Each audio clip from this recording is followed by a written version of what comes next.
So let's talk about this idea of tone color. Color is a kind of analogy that we use in music a lot of the time, and also specifically in singing, to describe the quality of a sound. We'll use the words bright and dark to describe exactly how a tone sounds to us. Think of bright and dark on a spectrum where you can have sounds that are extreme and you can have everything in between. In general, we want to often aim for a sound that's somewhere in the middle in order to achieve maximum resonance and beauty. That being said, different styles even fall along different places in this spectrum. For example, musical theater singing tends to be pretty bright.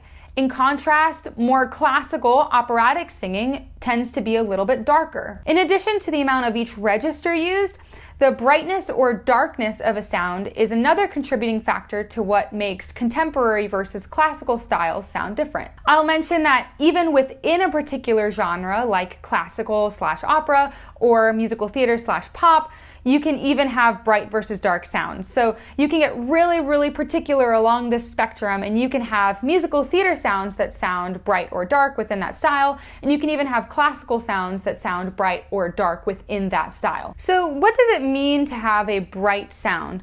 Well, a bright sound can usually be described as very forward feeling in the face. That is, it feels very front focused. It can also feel very mouthy as opposed to feeling more far back in the face. It can often be accompanied by very bright or wide vowels. We already know that musical theater is one of the more bright sounding styles, and a singer known for having one of the brightest styles even within musical theater is Ethel Merman, one of the originators of the belting style. There's no business like show business like no. You can see how wide her mouth is, how wide those vowels are. Everything sounds and feels really far forward. So it's really pingy and focused, and it's bright. And when a sound is sometimes considered too bright for any particular style, or maybe is too bright to be pleasing to the ear, it generally needs a little bit more space in the mouth and the throat, and sometimes it can mean that the singer has too much tension. The space in the mouth and the throat is grabbing and it's too rigid, and it needs to relax a little bit in order to allow some more richness to come into the sound. In contrast, a dark sound can sometimes be felt to be more far back in the throat. That is, there's more space in the back. Sometimes it can be considered more muffled or woofy, woofy being an onomatopoeia for woo, woofy. Dmitry Vorstovsky, a Russian opera singer who's known for having a very dark tone.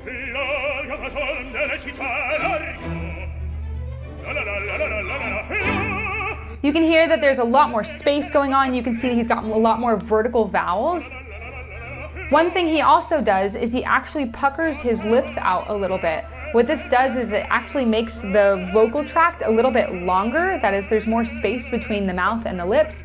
And so this actually adds to that richness and dark kind of tone. In general, a dark sound has more vertical vowels. That is, instead of the mouth going this way, it goes this way. It's more tall and vertical vowel shape. A sound that might be considered too dark usually has too much emphasis on the back of the throat and maybe even too much space. The sensation of that is that the sound is kind of stuck back here and there isn't enough focus to the sound. So while we want there to be a degree of brightness or focus in the sound, we don't want it to be so bright that it's unappealing to the ear.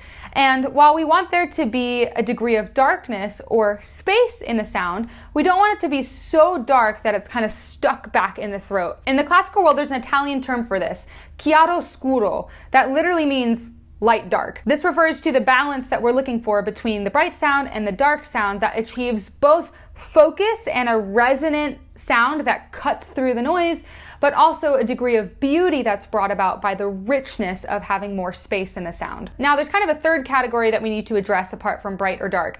That is nasality. A sound that is misdirected can sometimes come out of the nose. A nasal sound can often be described as whiny or pinched. Usually a nasal sound is one that people will often try to avoid across all types of singing genres, except when it's used intentionally for a character voice. Speaking of character voices, one of my favorite examples of nasality is the character of Tracy from Hannah Montana. Hannah! Hey, Tracy, now's not really a good time.